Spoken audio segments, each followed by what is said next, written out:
Hello everyone, welcome to the Psychology of Adolescence. Today is the last session of whole semester. As a continuation of the last chapter, the lecture, we are going to think about the very specific the adolescence problems and disorders and how can we prevent and intervene with those problems. So outlines and very specific disorders, we just focus on drug abuse and juvenile delinquency and depression and suicide and eating disorders. That's a particular, very popular disorders we see among the adolescents. So we're going to focus on those four major problems. And then prevention and intervention, what kind of prevention and intervention we can have for the adolescents. So start with drug abuse. Especially in the Western culture, this is the dangerous problems and increasing number of adolescents. Even in Asian culture, we see that those problems in drug use and drug abuse. So many adolescents, they turn to marijuana and stimulants and hallucinogens and these kinds of the drugs. And this is a list of the examples of a drug we are talking about. The alcohol, hallucinogens, and cigarette smoking, and cocaine, and other the drugs. So if you read the textbook, there is a more detailed explanation how those each drug have an influence on our bodily functions and psychological functions. So just read it for your information. And this graph shows that how the 8th, 10th, and the 12th, so early and late adolescents, they're using the drug abuse. And as you see that this period of the time is a decrease, but it's a gradually increase and still. And this is American adolescents, and about the 40, the adolescents, they are using the drug abuse. And see 8th and 10th and 12th. Then factors, what kind of factors are risk factors? We're using the terms in adolescents and emerging adult drug abuse. And this is the particular factors we can find from the research and also the clinical experiences.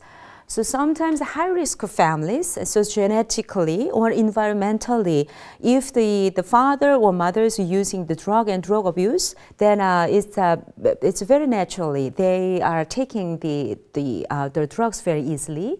And also parenting, that's another issue, harsh parenting that brings some kind of resentment inside, and they're using drug as a kind of a defense for that the harsh parenting issues. And conduct problems and conflict with the parents, and usually those the adolescents' parents, they lack of monitoring. They don't know, and they don't provide effective supervision of the kids, and that's one of the factors. And hanging out the deviant peers, antisocial peers, and they have a very critical influences on not just drug abuse, but other kinds of antisocial behaviors, and then involving in a deviant peers, and that's very important factors. And secondly, it's a juvenile delinquency.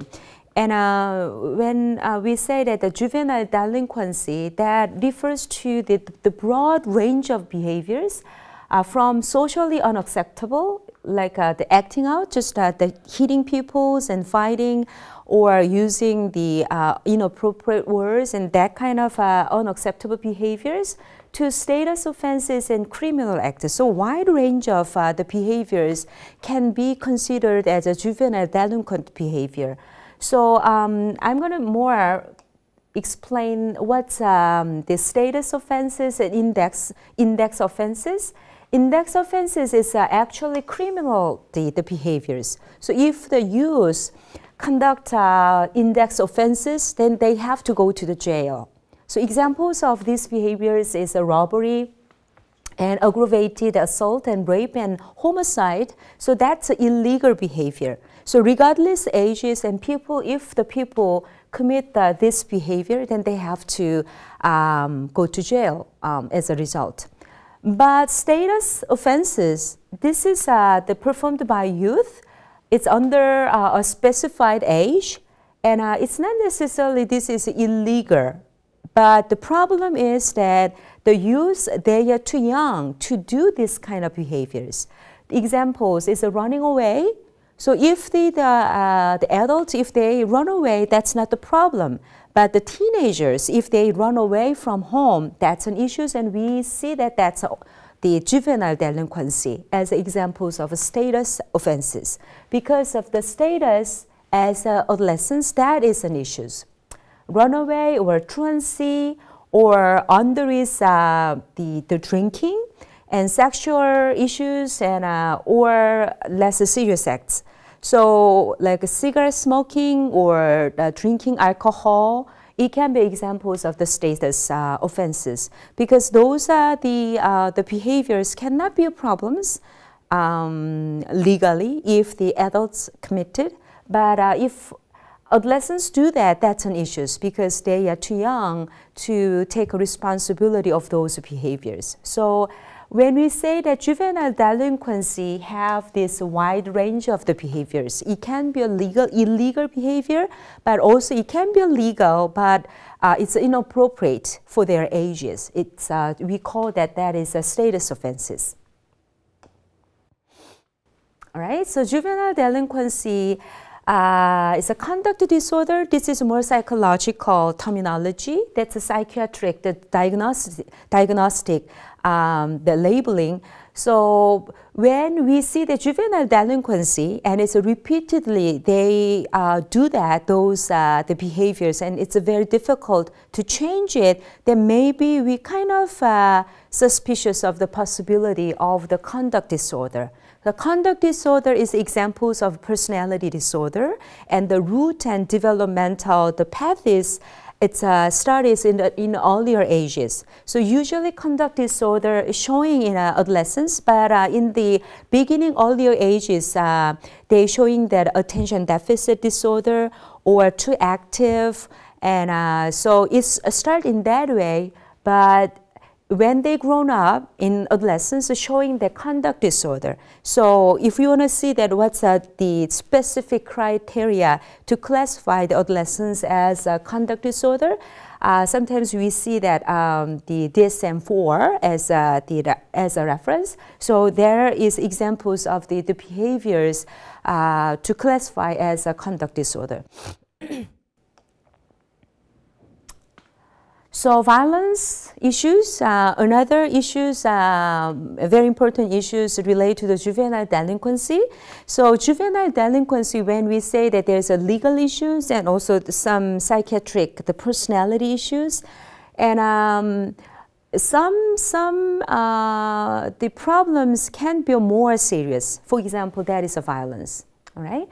And also usually the juvenile delinquency is conducted not just solo, as just independent the behavior. It's more conducted as a group. So that is a gang, all right?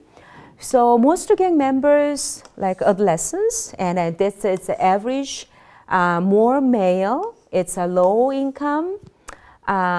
Usually it's they are involved in criminal and violent behavior, and that's emphasized as an index. You are a member of our gang. So you know that the peer relationship, when we're talking about there was in chapter 6, we thought about that the antisocial behaviors have been influenced by the peer groups, that especially the gangs, right? So that is if the adolescents, they are involved in gangs situation, it can be more difficult for them to overcome those the pressure to conduct the antisocial behavior. So also they get risk factors to be involved in gang. It's not all the adolescents who conducted the juvenile delinquency, they are involved in gangs, but certain group of adolescents, they are more vulnerable to be involved in gang situation. This is risk factors. So usually neighborhood, community. So they see that the adult antisocial gangs, and they learn something, how to support each other in a negative way. Having other family members involved in gang, like my father is a member of gang, and they naturally, that is a very easy way to obtain the power to influence other people's. And drug abuse, and usually they lack of family support and peer pressure, right? So that is the risk factors to be involved in gang. To prevent those juvenile delinquency, those antisocial behavior, as you see that this is all more is prevention problems, home visiting problems and quality preschool education. See, the preschool is like about the 6 to 7 years old. Already we needed to intervene in the earlier ages and also improving family interaction. Why we just focus on prevention? Because after adolescents, after they already showing that juvenile delinquent behavior, and if they going to the jail, then probably the prognosis of the behavior, to change their behavior, it's very, very difficult. Because they learn something in the jail, and they self-labeled as I'm a the gang, so my life is going to be the same.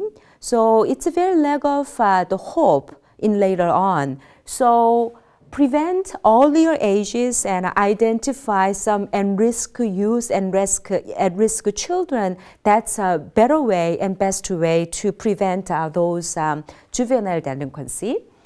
So the least effective problems is that just to emphasize punishment or attempt to scare the youth. All right. So if we're using that just punish about the antisocial behavior, probably the adolescents, they learn how to scare other people using the physical power to manipulate or to control other peoples. So this is not recommended, but more kind of a prevention, like communication or supporting each other, alternative behavior. They have to learn and pro-social behaviors. So this programs has to develop more to prevent the adolescents' problems. Juvenile delinquency and violence, that's kind of externalize the behaviors, and usually also the drug abuse. The male adolescents, they are showing that more, those externalized problems.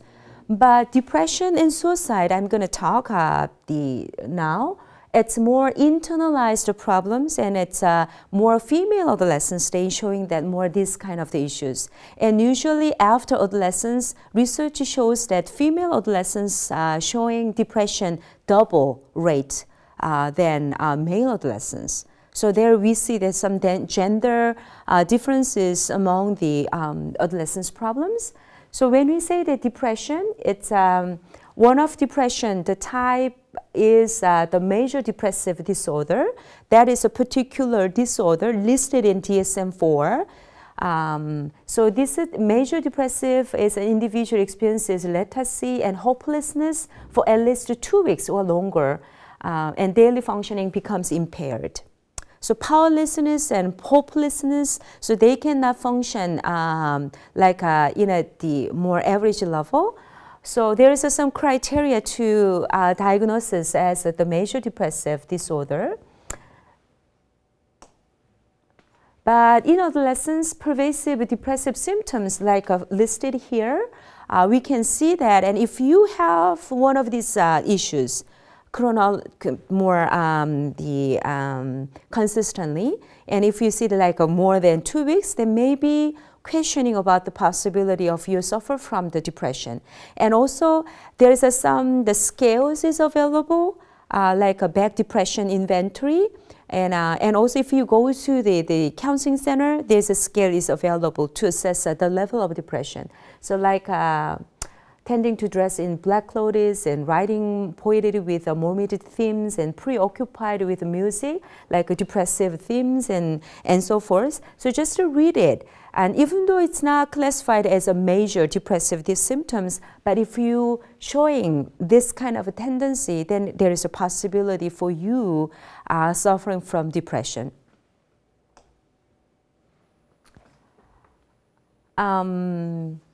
we see that depression can be that's a mental disorder. It's some clinical population of the people have suffered, but that's not really true. Research shows that 1/3 of adolescents going to the mental health clinic because of the depression. All right, so that's a major kind of a portions of the mental disorder among the adolescents.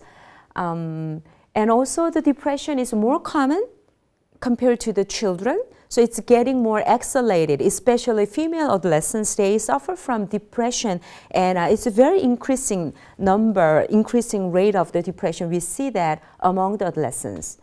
Okay, so females, and usually depression often goes undiagnosed in adolescence. So usually people don't see that as a depression, so just ignore those symptoms. But we have to see that there's a serious depressions can be possible among the adolescents. And family factors are involved in adolescence depression, and a poor peer relationship. So as you see that again is a relationship issues. It's very important to understand those, especially the depression issues among the adolescents. Then what kind of treatment can be available for the depression? In general population, kind of the same answer I can say. Antidepressant, so this is medication. So research shows that depression can be occurred because of genetic factors, so hormonal issues. So sometimes antidepressant that helps for the adolescents to overcome to severe depression. So they come back to the daily life and daily functioning, and then using cognitive behavior therapy.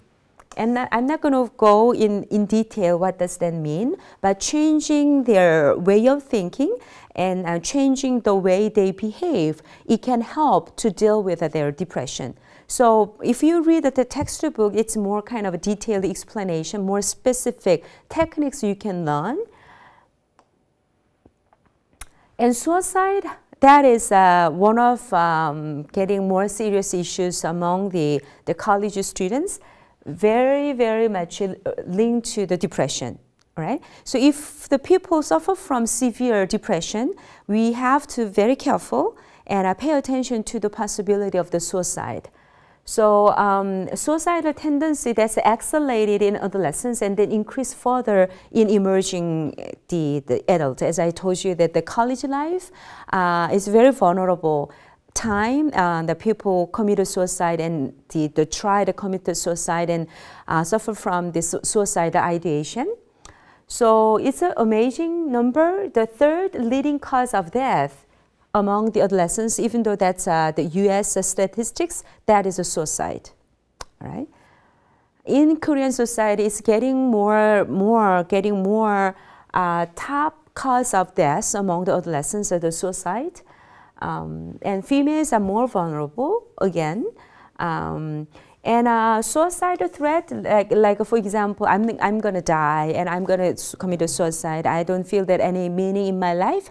Those statements has to be taken seriously, because as usually people say, that, oh, she or he says always like that. But those statements indicate that I'm gonna take the suicide. It has to be taken seriously. So if you have your friends says it, then maybe explore more or urge them to go to the counseling or get a more professional the help to deal with those suicidal ideation. Again, because the suicide is a deep depression, it's genetic the factors associated. And another tendency we see that observe among the adolescents, the suicide can be as in cluster. Especially using the internet, they share that as a kind of the group of the people. So they share or encourage those suicidal ideation. It can be very dangerous. So psychological profile of the suicidal adolescents and depressive and self-critical and sense of hopelessness and low self-esteem and self-blame is very high. and they receive all kind of burdens from other people, and they feel that I cannot handle those burdens. So too much responsibility they feel inside, and also thwarted and belongingness. Nobody cares my life. That's kind of a psychological tendency those suicidal adolescents are showing. So have to be very careful.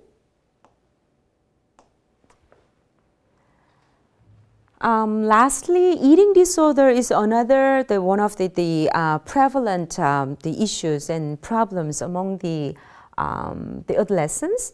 When I say the eating disorder, start with the body image. You remember that when we thought about the physical development of the adolescents, the body changed very rapidly among the adolescents, and it's the start to think about their body and self-concept, and how I look to other peoples and compare themselves with other peoples. And usually female adolescents, they start to develop negative body image, and they hate their body, and they feel that I'm too fat, I'm unattractive.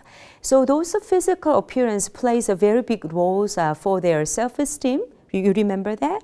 And so if the adolescents have a very negative body image, then maybe they can develop those negative body image into the other serious eating disorder problems.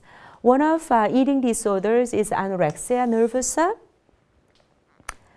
They weigh less than 80%, so they are very slim actually, but they have intense fear of gaining weight, and they have a distorted image. Even though they are very skinny, up to the point they losing their weight, and sometimes they are starving, but they feel that they are still fat. So those distortion is very severe, right? So that's anorexia nervosa. So sometimes they grown up in a certain family background, and they have, it's not just eating problems, it's more kind of emotional problems. And other type of eating disorder is bulimia nervosa. So anorexia, that's just starving, and they have a fear of gaining weight. And bulimia, it's a kind of changing, they're eating a lot and vomit. It's kind of exchange those two episodes. That's a bulimia. So bulimia eating disorder is a consistently follow binging eating and purging eating pattern, those patterns. And those episodes at least twice a week. And bulimia nervosa also, it's not just the eating patterns problems, it's more related to the depression. Like the major depressive, the depression also, they have their, have a certain period of the time they have an episode, and then they have some relapse time. So kind of the same pattern of the bulimia nervosa. So when we think of the eating disorder issues, it's not kind of eating things, it's more emotional issues. So it's kind of a serious the issues among the adolescents, and it's getting more increasingly number of the adolescents suffer from this eating disorder problems. And here, again, multiple problems, and not just one problems adolescents shows that, but they mixture, showing the mixture problems.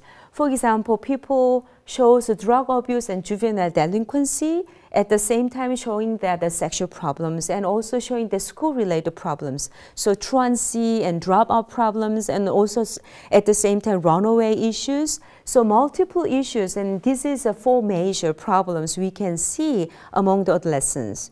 And also eating disorder issues, that's a more kind of more serious psychological issues, and they have to see the more professional help to deal with that issues if that it's very severe. But the adolescents most at risk have more than one of the problems listed above. So it's not just one, but mixture problems we see. Then how can we deal with these issues, prevent issues, intervene issues? Usually these components has to be involved, included in the prevention and intervention, like intensive individualized attention, meaning that not just the program itself can fix the problems, but more individualized care and respect and as an individual. That is a very important key factor. And community-wide and multi-agency collaborative approaches, meaning that not just the family, or not just at the counseling center, or not just at the school, but have to collaborate each other among the teachers and parents and counselors and also social workers. So community-wide and whole community has to take care of the adolescents, and otherwise it's so difficult to fix that. All right, because the adolescents, their life is so much connected to each other. So even though they have some fix their problems in school, but if their family doesn't change, then it's difficult to change their life in the long run. So it has to collaboration among them. That's a very necessary step. And early identification and intervention, as I told you before, so prevention is the better intervention than just intervention later on. So earlier identification. So needed to have develop more assessment scales and have to train the school teachers how to identify at-risk youth and at-risk adolescents to prevent further problems. Like the faster track and high scope and national longitudinal study on adolescents' health, that's a kind of a sources for the early identification. So congratulations for me and for you, and we finally finish all the chapters of the adolescence psychology. And I just encourage you to see that each chapter, what we review, that's going to be good preparation for your final exam, and also trying to integrate what you learn in textbook and from my lecture and from your writing on your own discussion into your life issues. And remember that in introduction to this the class, I mentioned that one of my goals is that not just giving the lecture or giving the knowledge of psychology, but also you need to integrate and digest your learning into your own life, because you are adolescents. And I hope that you can make a good use of your learning from this lecture, and you have a successful your own life as an adolescent. Thank you.